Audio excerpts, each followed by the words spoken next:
Now guys, we're going to get into the dual pressure setup and what is technically a play action killer.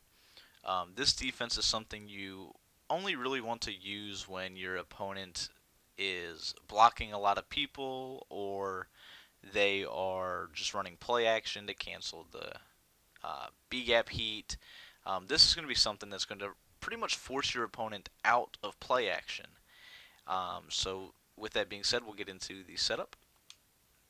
And you can do that at any play. Once again, come out, we'll do cover 2. Now my favorite when I am blitzing the dual side, I like to do cover 2, and in rare like long yarded situations, I like to go to cover 4. Edge sting is the only other defense that I really use when I'm blitzing both sides, and that's because everybody is manned up. So cover 2 is my favorite, followed by cover 4 and edge sting. We're going to give the same look. So we're going to shift our shift our linebackers to the left. And then we're going to crash our defensive line down. We are then going to re-blitz both outside linebackers. You can do that with the right bumper. Then you're going to take the outside linebacker that is on the left, move him out until his angle changes.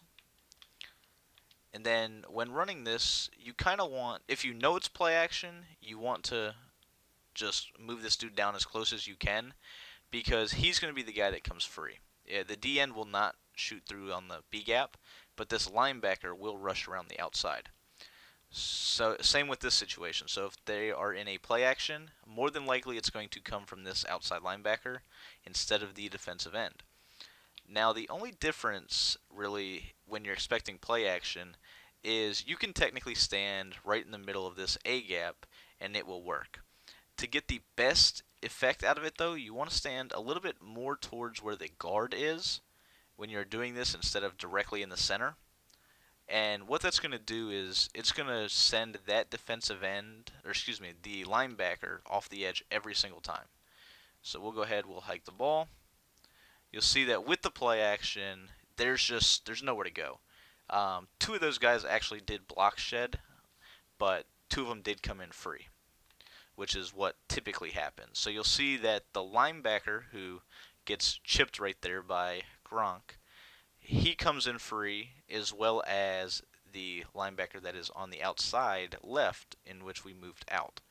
Now, I did not pass commit with this, so you'll see that even without a pass commit, you will typically still get two people at the quarterback. For best results, I would recommend pass committing. It just shows that you do not have to. So once again, same setup, very quick, very easy, because we're only really moving one person out.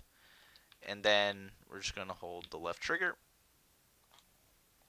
And you'll see, even though the running back did pick up the guy on the left, we had the guy on the right come in free as well. So we'll go back to the instant replay. You'll see the linebacker is getting chipped by the tight end, which is kind of slowing him down. However, not all formations are going to have that tight end right there. You'll see that they come in. It kills play action for no real reason. Um, so now you're going to say, well, what if your opponent doesn't actually do the play action? Say they're putting the guy on a route. Well, it's going to be the same exact thing. So we're doing the same exact setup. We're just sitting in this left B gap. And you'll see, even if the play action is not called, we're still going to get one, if not two people free. So now we're going to simply block him instead of putting him out on a route. I'm also going to do something with Gronkowski so he stops chipping my linebacker.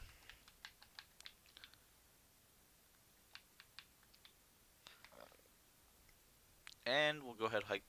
Hold on. I want to move this dude back down. We'll go ahead. We'll hike the ball now. And that time it did pick it up slightly. It will not pick him up consistently, though. That is pretty fluky. We'll go ahead. We'll do it again. See if we can get it to work correctly. We're going to go ahead and we'll block the running back again. Stand in this gap. And you see that time the linebacker on the right looped around, even though the running back was on the right. Do it one more time.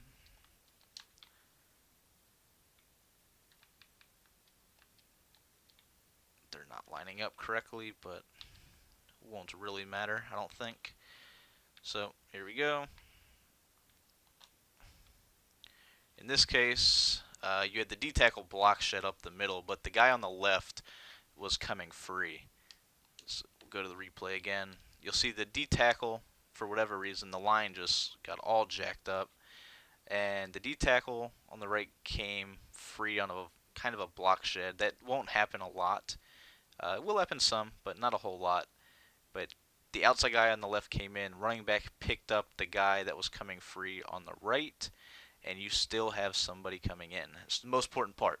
So not only now do we have outside right pressure, we have the B gap, and now we have B gap on the left. We also have the ability to get pressure on play action. So your opponent will not be able to sit in play action defenses and just pick you apart. They won't be able to run the play action throughout. They will not be able to cancel the play action because you're still going to have the guys coming in, as I showed, and you won't be able to either block him or put him out on a route. So pretty much you're forced to go under center. When you go under center against this defense, you're going to get a lot more outside heat. It won't come B gap quite as frequently. The outside pressure will still come in, but this is not my preferred under center defense. So with that being said, that is the predominantly the 4-3 under odd. I'm going to do one more video. I'm going to show you how I like to set up coverage defenses out of this with the same look, just to kind of throw your opponent off guard.